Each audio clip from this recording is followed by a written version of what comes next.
カンバラを聞こう。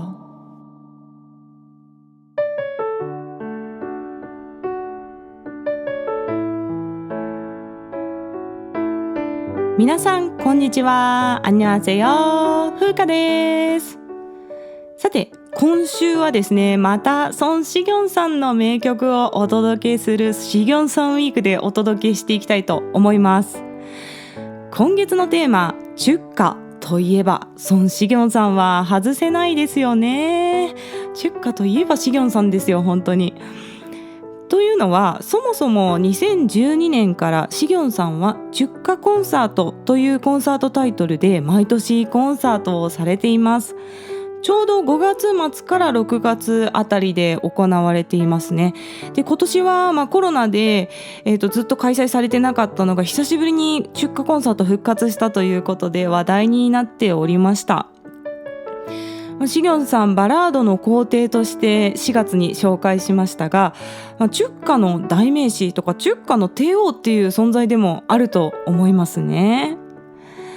そして今週は、再びシギョンさんウィークということで、トーク会ではソン・シギョンさんの中華をピックアップして何曲か紹介します。そして歌会では私が歌いたいソン・シギョンさんの中華をカバーするという形でお送りしてまいります。まずそもそも中華ってどういう歌を歌うべきなのか、選曲するべきなのかという話題をですね、今までやってなかったのでちょっとこれを調べてみたんですよ。ナムウィキという韓国のウィキペディアみたいなページでよく調べるんですけれども、このページに中華っていう風に韓国語で入れてみるとザーッとたくさん曲名が出てくるんですね。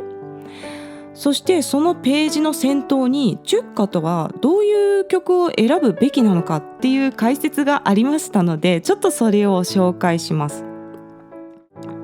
가장 중요한 것은 역시 가사다. 最も重要なのはやはり歌詞だ。사랑을 노래하거나愛を歌ったり、청혼하는 노래는 프로포즈の歌は당연히 합격이고 もちろん合格だし、결혼이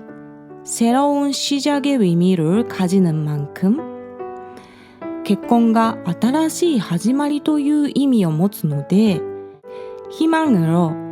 나아가는 부류의 가사 또한 상당히 적합니다. 希望や前向きさの分類の歌詞も適しているというふうに書いてあったんですね。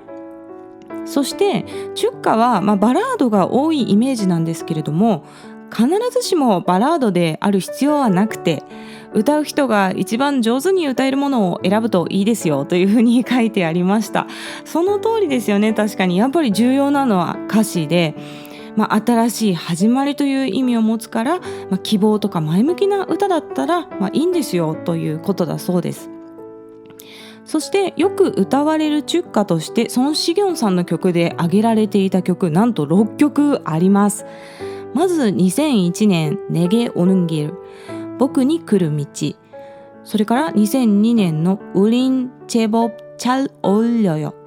僕たち意外とお似合いだよという曲。それから2005年の두 사람、二人。これはもう定番ですよね。それから2011年の오 나의 여신님、僕の女神様という曲です。そして、この辺から最近の曲ですけど、2014年の너의 모든 순간、君のすべての瞬間。これは星から来たあなたというドラマの OST ですね。それから2018年に出た4に永遠に。この曲もねすごくいいんですよ。デジタルシングルで最初ね出てた曲ですね。でこの6曲が挙げられておりました。でやっぱ6曲挙げられてる歌手の人ってなかなかいないんですよ。他の方は多い方だけでも3曲ぐらいなのに、シギョンさんだけね6曲で2行にわたって曲が紹介されてるっていうことで、やはりね多いと思いますね、シギョンさんね。でこの今挙げたシギョンさんの曲たちも、僕に来る道、僕たち意外とお似合いだよ、僕の女神様、この3曲はミドルテンポからアップテンポの明るくてノリのいい曲です。そして、トゥサラム2人、君のすべての瞬間永遠に、この3曲はねバラードですね。もう静かな曲になっています。なんでシギョンさんの歌の中でもバラードだけじゃなくてアップテンポの曲もよく歌われているということですね。いや、こうやって上げてみると本当数年間隔でシギョンさんは10歌に適切な曲を発表されているんですね。でも実は私が歌会でカバーさせていただく曲はですね、この中に入ってないんですよ。なのでこのよく歌われている歌以外にもシギョンさんの曲には10歌向きの曲がまだまだあると思います。でね、今日は3曲を厳選して紹介しようと思っております。で、また Spotify の方では原曲をかけて、で、それ以外でお聴きの方にも、ちょっとイメージつかめるように私がまたワンフレーズ歌ってみるという感じでお届けしますね。まず、ミドルテンポ、アップテンポ部門からネゲオヌンゲル、僕に来る道。ね、そして、バラード部門からトゥサラム、2人という曲を紹介して、あともう一曲はせっかくね私が日本語ネイティブなのでシギョンさんの日本語の曲を紹介しようかなと思ってまして、日本語曲部門から幸せならそばにある、この曲もね10歌にぴったりだと思うんですよ、個人的にね。なんで今回は私はこの3曲をピックアップして紹介したいと思います。まず1曲目ですね、ネゲオヌンギル、僕に来る道というタイトルの曲ですが、この曲はね2001年のシギョンさんのデビューアルバムに収録されている曲で、もうずっと長い間シギョンさんが、歌い継いできているというか歌われている曲ですね。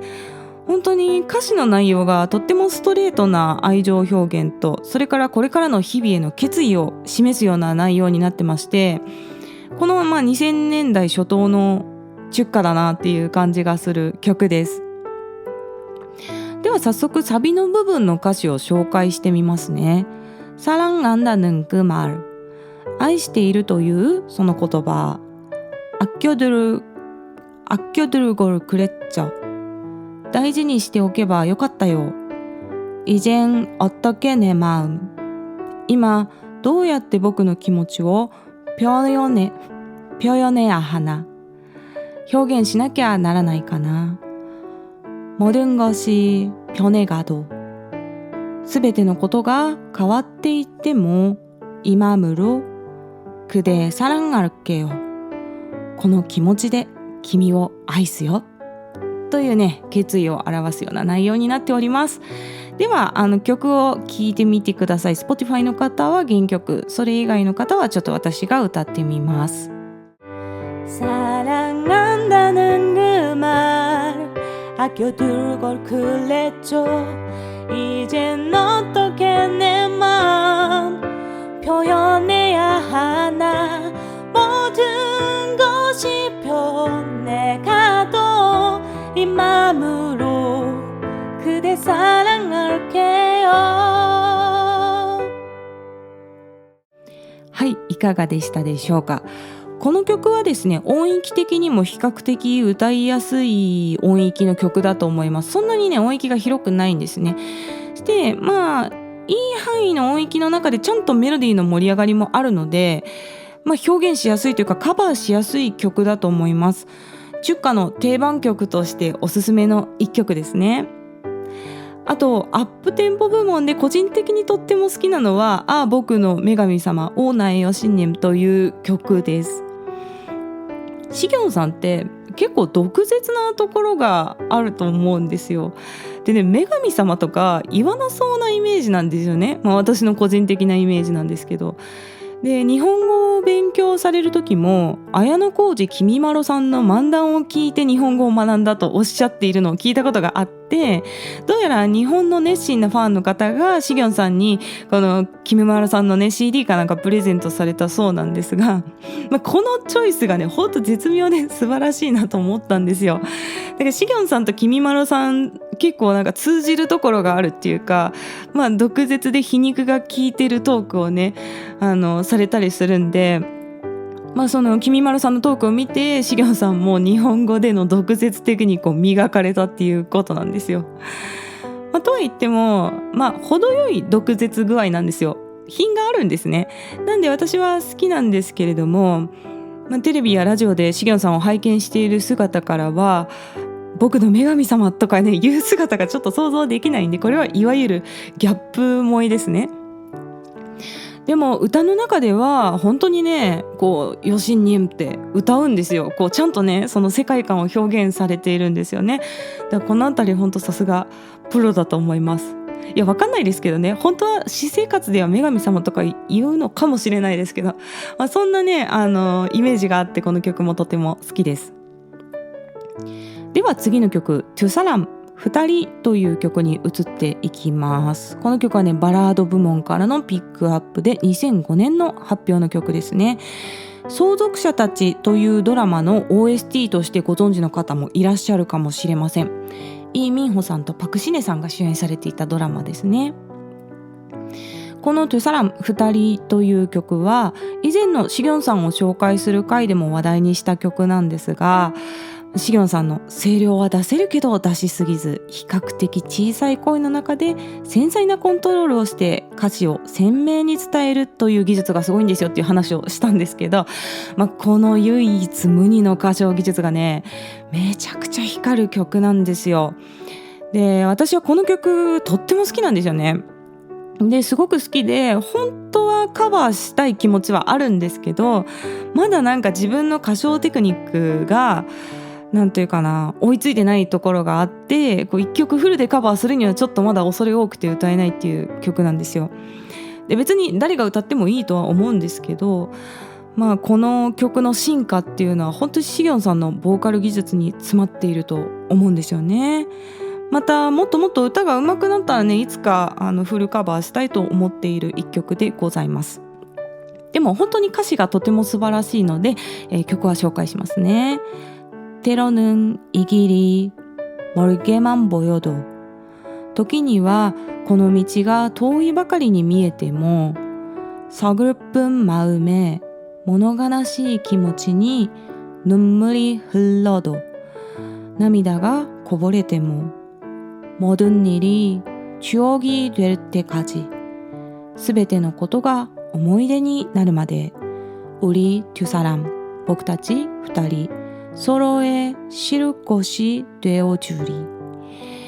お互いの心休まる場所になってあげようという歌詞なんですよ。すごい穏やかで優しい結婚生活がスタートできそうな内容ですよね。ではちょっと曲を聴いてみてください。때로는 이 길이 멀게만 보여도 서글픈 맘에 눈물이 흘러도 모든 일이 추억이 될 때까지 우리 두 사람 서로의 쉴 곳이 되어주리。はい、いかがでしたでしょうか。この曲はねコーラスが多重録音されていて、そのおかげでこうふわーっと温かく声が広がるっていう感じがねとってもいいんですよね。で比較的シンプルなギターの音とボーカルから始まるんですけれども、歌詞の意味を把握しながら聴いていくと本当にじんわり胸に染み入ってくるものがあるいい曲ですね。そして最後日本語部門からチュッカとして私が推薦したいのは幸せならそばにあるという曲です。この曲は前回のシギョンさんの回でも紹介した曲なんですけれども、松井五郎さんの作詞の曲なんですよね。韓国の結婚式で日本語のチュッカを歌うっていうことはないかもしれないんですけど、例えば国際結婚カップルで韓国人の新郎さんが日本語を練習して日本人の新婦にこの曲を歌ってあげたりしたらなんかとっても感動的なんじゃないかなと妄想しちゃうんですよね。で歌詞の内容も結構結婚生活のスタートに合う内容だと思うので、ちょっとサビの部分の歌詞を聞いてください。幸せならいつもそばにある。君はただその笑顔で僕の心を支えてくれるから。忘れないで君のすべて強く抱きしめてる。寂しさは怖くない。どんな時も君は僕が守る。かっこいいですよね。てか日本語やっぱりスムーズですね。全然韓国語の歌詞とスムーズさが違いましたが、この幸せならいつもそばにあるの幸せならっていう表現が本当にこの日本の作詞家の最高峰松井五郎さんの技量を感じるフレーズだと思うんですよね。幸せならという言葉は幸せであるならばっていう過程の意味ではなくて、どちらかというと幸せそれならもういつもそばにあるっていうニュアンスの短縮形の幸せならだと私は思ってるんですね。つまり幸せイコール君の存在でもうすでに横にあったっていうことが言いたいんだと思うんですけれども、この幸せならで始まる歌詞っていうのがね、松井五郎さんの日本語センスが光る歌詞だと思っております。ではちょっと歌を聴いてみてください。幸せならいつもそばにある。君はただその笑顔で僕の心支えてくれるから。忘れないで君のすべて強く抱きしめてる。寂しさは怖くない。どんな時も君は僕が守る。はい、いかがでしたでしょうか。何気に日本語の歌をね、私は初めてラジオで披露しました。日本語の方がやっぱり上手ですね。これネイティブなんで当たり前ですけどね。で、歌においてですね、日本語と韓国語で最も違うのはパッチムのありなしなんですよね。韓国語にはパッチムといって子音で終わる音も多いので音の数が多いんですよ。で、ただ発音するだけでリズミカルな言語だと思います。例えばこの曲でいくと幸せっていう単語、これは韓国語で変木と言いますが、幸せって幸せが4拍なら変木は2拍でカウントするっていうのが日本人の多分拍の取り方になってくるんですけど、実際には変木ってパッチムがあるのでさらに二分割されてる感じなんですよね。ちょっとマニアックな話題になるかもしれないですが、幸せ、これが四分音符の4拍になるんだったら、変木は変木と8分音符で2拍みたいな感覚で取っていく感じになるんですよ。なんで日本語ネイティブの人が韓国語の歌をカバーするとき一番難しいのはこのパッチムによるリズムの作り方だと私は思うんですね。で、私も毎回このパッチムを裏拍でしっかり取っていくっていうのはすごく苦労して練習するところであります。で、一方で日本語っていうのはほとんどが母音で終わる言語なんで、歌にするとやっぱねリズムが平坦になりがちっていうところがあるんですよ。で、これがやっぱり日本語でのヒップホップとか R&B の表現が難しいっていう一因だと思うんですね。なので日本の歌手たちは歌が平坦にならないように、特にバラードではあえて言葉の間にちっちゃいツーを入れたりを入れたり、あと母音をね強調して歌ったりとかして、日本語の発音には本来必要ない音を意図的に追加するんですね。そうすることでリズムを作ったりエモーショナルさを出したりしているんですよ。これは日本語歌唱において非常に重要なテクニックの一つですし、非常に重要なテクニックの一つで、例えばミーシャさんはめっちゃを入れるんですね。あなたをあんなたって歌ったりとか、思いを重いっていう風に歌ってるので、ぜひちょっとね聞いて確認してみてください。で、これは韓国語でこういうことやっちゃうと発音が変わっちゃうんでダメなんですけど、日本語は結構ね、発音の正解の幅が広い言語だと思うんですよね。あんまり日本人って発音の細かさにこだわりがないので、 J-POP はこうやってリズムを追加する技術があるんですね。で、例えば今日紹介した幸せならそばにあるという曲でしたら、忘れないでという部分、忘れないでっていう風にちっちゃい「つ」を入れてリズムを作るんですね。あとこのどんな時も君は僕が守るっていうこの最後サビの締めの部分ですけれども、ここはね母音を追加してどんなあ時も君はあ僕が守るという風に歌うんですよ。でこれ発音通りに例えば歌ってみると、どんな時も君は僕が守るとなります。でちょっと棒読みになるんですよね。でここに母音を追加してちょっとしゃくり上げる感じでやってみると、どんな時も君は僕が守るという風になって、かなりこのエモーショナルさにやっぱ違いが出るんですよね。で母音を押すことによってやっぱ口が開くので音量もガッと出るんですよね。でこういうテクニックっていうのは日本人の私ですらですね、ボーカル教室に通って練習してやっとできるようになったんですけど、シヨンさんはねこれがもう2017年のドラマっていうアルバムの時点で完璧にできてるんですよ。で多分そういうボーカルディレクションがあったんだとは思うんですけれども、特にね山下達郎さんのずっと一緒さっていう曲のカバーとかすごいんですよ。もうあんなたとって歌ってますからね。ね、これも本当に達郎さんの歌い回しを完全に捉えてらっしゃって、本当にシギョンさんはもうただ歌うだけじゃなくて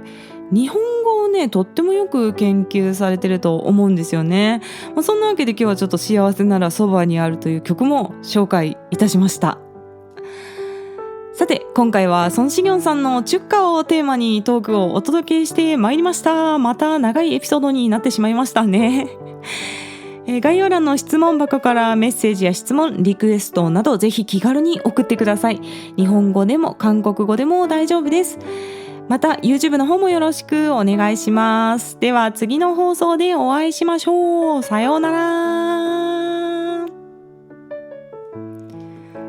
これまた曲入れたら25分とかなっちゃう。やばい。